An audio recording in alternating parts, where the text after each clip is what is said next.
सूबाई वज़ीर अब्दुल बारी पिताफ़ी आवाज़ न्यूज़ मीरपुर माथेलो ऑफिस पहुंची। पुलिस तशद्दुद में ज़ख्मी थियल आवाज़ टीवी के रिपोर्टर लतीफ़ वसीर, सहाफ़ी बरकत मीरानी और कैमरामैन ख़ालिद वसीर से अयादत कई और पुलिस तशद्दुद बाबत तफ़सीली ॻाल्हि ॿोल कई।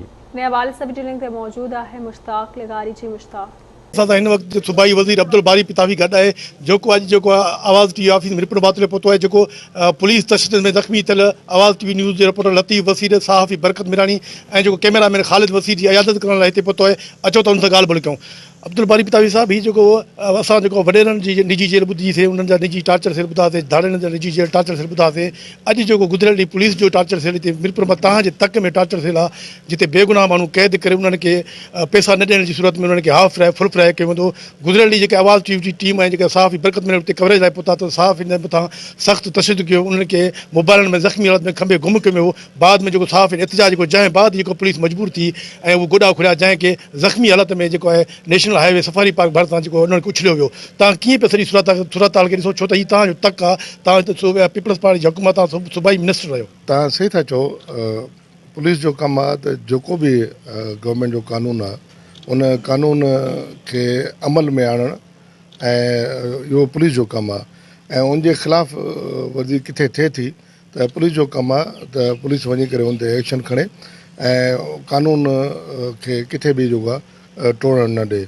ऐं जेकॾहिं पुलिस पाण वेही करे कानून टोड़ींदी ऐं पुलिस पाण वेही करे माण्हुनि खे क़ैद करे ऐं अहिड़ा हुकूमत खाना ठाहे वेहंदी त इहो इंतिहाई गैर मुनासिबु हुयो।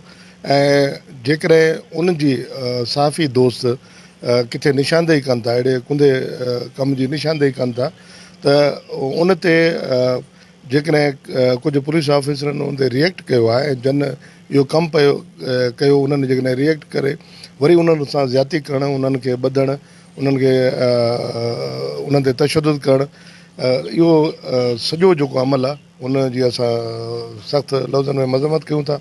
मूं SP सां बि ॻाल्हायो ऐं SP खे ॻाल्हाए मूं हुनखे चयो त भई जेका हिननि जी डिमांड आहे सहाफ़ियुनि जी, जंहिं माण्हू ज़्यादती कई आहे उनखे सस्पेंड कयो, उनखे हितां कढो।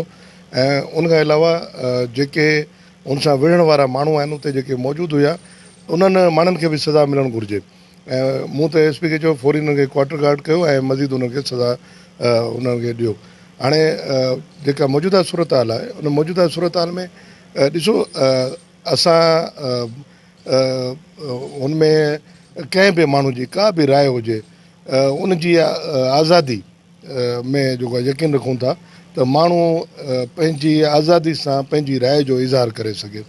ऐं उनजे लाइ हीअ सहाफ़ी दोस्त आहिनि, वधि में वधि लिखंदा हू पॉलिटिशियंस ते आहिनि ऐं वधि में वधि हू ॻाल्हाईंदा पॉलिटिशियंस ते आहिनि। त पॉलिटिशियंस जो कमु आहे सब्र सां, पेशेंस सां उन्हनि सभिनी शयुनि खे ॿुधे। कॾहिं सहाफ़ी बि ग़लति लिखी वेंदा आहिनि ऐं कॾहिं उनखे जो घणो वधाउ बि करे वेंदा आहिनि, पर इहे इन्हनि सभिनी शयुनि जे बावजूदि असांखे हिकिड़ो अहिड़ो मुआशिरो पैदा करिणो आहे हिन मुल्क में जिते टॉलरेंस हुजे ऐं जिते बर्दाश्त हुजे ऐं जिते असांखे अदम तशद्दुद जी पॉलिसी खणी करे अॻिते हलणो आहे। ऐं जिते जिते ज़्यादती थींदी माण्हुनि सां, ऐं उन माण्हुनि वटि किथे सहाफ़ी पुॼंदा, किथे पॉलिटिशियन पुॼंदा, किथे कानून नाफ़िज़ करण वारा इदारा पुॼंदा। पर कानून नाफ़िज़ करण वारा इदारा जेकॾहिं पाण कानून खे हथ में खणंदा त उहे जेके उन्हनि इदारनि जा में जेके कारियूं रिढूं आहिनि, जेके उन्हनि जा ऑफिसर उन में मुलविस हूंदा, उनखे ज़रूरु सज़ा ईंदी। सिंध असेंबली हिकु ॾींहं में बिल पास कयो सहाफ़ियुनि जे तहफ़्फ़ुज़ लाइ, तव्हांजी ख़ुदि पीपल्स पार्टी पाण बिल कयो, उन हूंदे बि जेके ॿिए ॾींहं ते इहा कार्रवाई पुलिस करे पई, तव्हां उनखे ॾिसो, जेकॾहिं ॿिए ॾींहं ते कार्रवाई थी आहे त उन्हनि कार्रवाई करण वारनि ते बि कार्रवाई थी आहे ऐं इहो सिंध गवर्नमेंट कॾहिं बि बर्दाश्त कोन कंदी।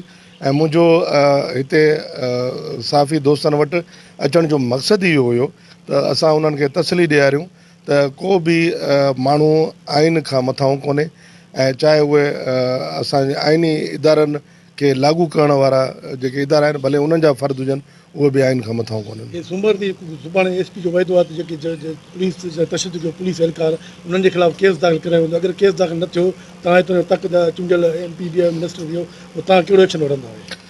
ॾिसो, आउं SP सां ॻाल्हायां थो, तव्हां बि उन्हनि सां ॻाल्हायो, ऐं SP सां ॻाल्हायां थो, उनखे चऊंसि था त उहो इनशाला तव्हांजा सभई मसइला हल कंदो। तव्हां जूं डिमांड्स आहिनि उहे सभई इनशाला उहा पूरियूं कंदो। ऐं हिकिड़ी शइ ख़ुशी वारी जेका ॻाल्हि आहे उहा इहा आहे त असांजो सहाफ़ी बाशोर आहे ऐं सहाफ़ी जी रस्ता रोक करणु इंतिहाई नामुनासिबु आहे। जेकॾहिं असां पंहिंजे हिकिड़ो सहाफ़ी जेकॾहिं असांजा उहे ॿाहिरि न निकिरंदा, उहे माण्हुनि जा मसइला न खणंदा ऐं जेकॾहिं उन्हनि जी असां रस्ता रोक कईसीं त बाक़ी ॿियो आम ग़रीब मिसकिन माण्हू किथां पंहिंजे हक़नि जे लाइ ॿाहिरि निकिरंदो।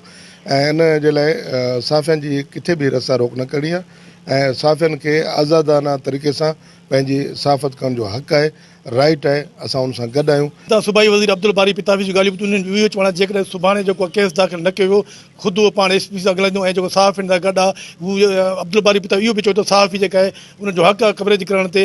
हीअ जेको पुलिस जेको तशदुद कयो उन्हनि सख़्तु लफ़्ज़ में मज़म्मत कई आहे ऐं सहाफ़ियुनि जी जेका अब्दुल बारी पितावी पहुची करे अयादत पिणु कई। जी